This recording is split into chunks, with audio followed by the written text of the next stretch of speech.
বাঙালি বাড়িতে সানডে মানেই কিন্তু রোজকার চিকেনের পাতলা ঝোল। এটা তুমি আমি কেউই ডিনাই করতে পারি না। So hello everyone, welcome back again my another new video. আজকে বানাবো চিকেন মহারানি। নামটাও যেমন লেভেলের, এর টেস্টও কিন্তু সেই লেভেলের।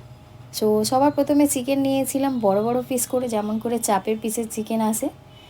সেটাকে ভালো করে ক্লিন করে নিয়ে ওর মধ্যে লবণ দিয়েছিলাম, 1 বাটি টক দই, হাফ চামচ গোলমরিচ, আর আদা রসুন বাটা 1 চামচ, আর কিছুটা কাসুরি মেথি। সেটাকে হাতের মধ্যে জাস্ট ওই রাফলি ক্রাশ করে ওর মধ্যে দিয়ে দিয়েছিলাম।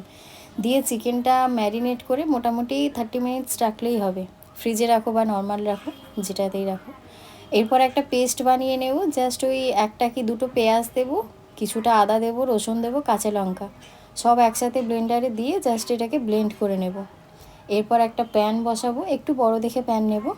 তার মধ্যে সাদা তেল দেবো কিছুটা, খুব বেশি তেল দেওয়ার একদম দরকার নেই, আমি অল্পই দিয়েছিলাম। আর 2-3টে পেঁয়াজ একদম পাতলা পাতলা করে কেটে ওই তেলের মধ্যে দিয়ে দেব। পেঁয়াজটা একটুখানি জাস্ট ওই ব্রাউন মতো হয়ে এলে ওর মধ্যে কিন্তু আমরা ওই যে পেস্টটা করে রেখেছিলাম, এই পেস্টে কিন্তু আর কোনো কিছু অ্যাড করার দরকার নেই।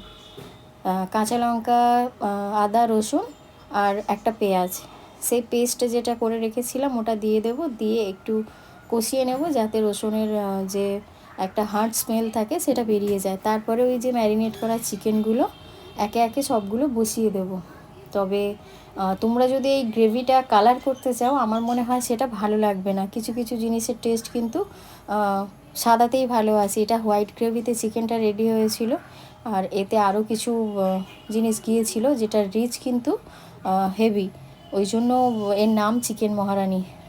তো তোমরা দেখতে থাকো, আর বাড়িতে ট্রাই করলে আমাকে জানিও কিন্তু কেমন হয়েছে। সো একটা একটা করে সব চিকেনগুলো দিয়ে দেওয়ার পর সেটা যখন একটা সাইড হয়ে যাবে সেটাকে আবার টার্ন করে দেবো। আর বাটির মধ্যে যে মশলাটা লেগেছিলো আমি কিন্তু সেটাও দিয়ে দিয়েছি। সো কোনো কিছু ওয়েস্ট করা যাবে না। সো দেখো চিকেনগুলোকে আমি একটু টার্ন করে দিচ্ছি অপোজিট সাইডটা। তো বড় বড় পিস তো, তাই নর্মালভাবে কষানো যাচ্ছে না, এটাকে একটু এইভাবেই রান্না করতে হবে। আর আমার ভিডিও তোমরা যারা দেখো, তোমরা তোমাদের রিয়াকশান কেন দাও না বলো তো? একটা লাইক কমেন্ট করতে তো টাকা পয়সা কিছু লাগে না। সো যদি ভালো লাগে নিজেদের রিয়াকশানটা দিতে থাকবে। সো চিকেনটাকে টার্ন করে ওর মধ্যে ওপরের লিডটা দিয়ে দিয়েছিলাম জাস্ট সেদ্ধ হওয়ার জন্য। এরপর একটু নাড়াচাড়া দিয়ে নেব। আর একটা মশলা করে নেব যেটাতে থাকবে খোয়া ক্ষীর, কাজু বাদাম আর আমন্ড। সো এটা কিন্তু মাস্ট। তোমরা চাইলে খোয়াটা স্কিপ করে যেতে পারো, বাট গ্রেভিটা অতটা রিচ আসবে না। সো কাজু বাদাম, আমন্ড আর খোয়া ক্ষীর এটাকে দিয়ে আমি মিক্সচার ব্লেন্ডারে দিয়ে ব্লেন্ড করে নিয়েছিলাম। সো ওই পেস্টটা দিয়ে দেবো, দিয়ে এবার চিকেনটাকে নর্মাল কষাতে থাকবো। সো তোমরা দেখতেই পাচ্ছ যে কষাতে একটু অসুবিধা হচ্ছে, কারণ চিকেনের পিসগুলো এত বড় বড়, সেটাকে নাড়াচাড়া দেওয়া মুশকিল। সো আবার আর একটা মশলা করে নেব যেটার মধ্যে থাকবে গোটা জিরে, ধনে আর মৌরি। জাস্ট ওই হাফ স্পুন মতো নিয়ে নেব, নিয়ে সেটাকে একটা শুকনো খোলায় দিয়ে ড্রাই রোস্ট করে নেব। খুব বেশি ভাজতে যাবে না, তাহলে মৌরির যে গ্রিন কালারটা সেটা চলে যাবে। আমাদের কিন্তু ওই কালারটা দরকার, প্লাস ফ্লেভারটাও দরকার। সো ওটাকেও ব্লেন্ড করে নেব, গুঁড়িয়ে নেব।